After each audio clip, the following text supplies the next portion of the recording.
ಬೆಳಗ್ಗೆ ಎದ್ದು ಹೋಗಿದ್ದೆ ಬತ್ಲು ಮನೆ ಕಡೆ. ಹೋಗ್ತಾ ಇರ್ಬೇಕಾದ್ರೆ ನೋಡಿದೆ ಬತ್ಲು ಮನೆ ಎಲ್ಲ ಒರೆಸ್ಬಿಟ್ಟಿದ್ರು ಅಮ್ಮ ಬೆಳಗ್ಗೆ ಎದ್ದು ಬೇಗ. ಹಂಗೆ ಬೇಗ ಎದ್ದಿದ್ದು ಬೇಗ ಲೇಟ್ ಬೇರೆ ಎದ್ದಿದ್ದೆ. ಹಿಂಗೆ ಬತ್ಲು ಮನೆ ಕಡೆ ಫ್ರೆಶ್ ಅಪ್ ಆಗೋಣ ಅಂತ ಹೊಂಟಿದ್ದೆ. ಹಿಂಗೆ ಬತ್ಲು ಮನೆ ಹತ್ರ ಹೋಗಿ ಮುಖ ತೊಳೆದ ಅಂತ ಹೋಗ್ತೀನಿ. ಮುಖ ತೊಳೆದು ಹಿಂಗೆ ಸ್ನಾನ ಮಾಡೋಣ ಅಂತ ಮತ್ತೆ ಟವಲ್ ತಗೊಂಡೋಗಿ ಸ್ನಾನ ಮಾಡ್ಬೇಕಲ್ಲ ಈಗ ಅಂತ ಹೇಳಿ ಹೊಂಟಿದ್ದೆ. ಹೀಗೆ ಸ್ನಾನ ಮುಗಿಸ್ಬಂದು ದೇವ್ರಿಗೆ ಹೂ ಕಲ್ಲ ಕೊಯ್ಕೊಬಂದು ದೇವ್ರಿಗೆ ಹೂ ಮುಡಿಸ್ಬೇಕಂತ ಹೂ ಮುಡಿಸಿ ಪೂಜೆ ಎಲ್ಲ ಆಗಿತ್ತು. ಈಗ ನಮಸ್ಕಾರ ಮಾಡಿ ದೇವರಿಗೆ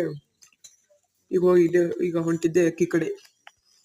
ಅಷ್ಟೆಲ್ಲ ಏನು ಅಕ್ಕಿ ಸಾಕಿಲ್ಲ, ಸ್ವಲ್ಪ ಅಕ್ಕಿ ಸಾಕಿದ್ದೀನಿ. ಅಕ್ಕಿನ ನೋಡ್ಕೊಂಡು ಮೇವು ಹಾಕಿ ಬರೋಣ ಅಂತ ಹೊಂಟಿದ್ದೆ. ಮೇವು ತಗೊಂಡು ಗೂಡು ಹತ್ರ ಹೋಗ್ತಾ ಇದ್ದೆ. ಗೂಡು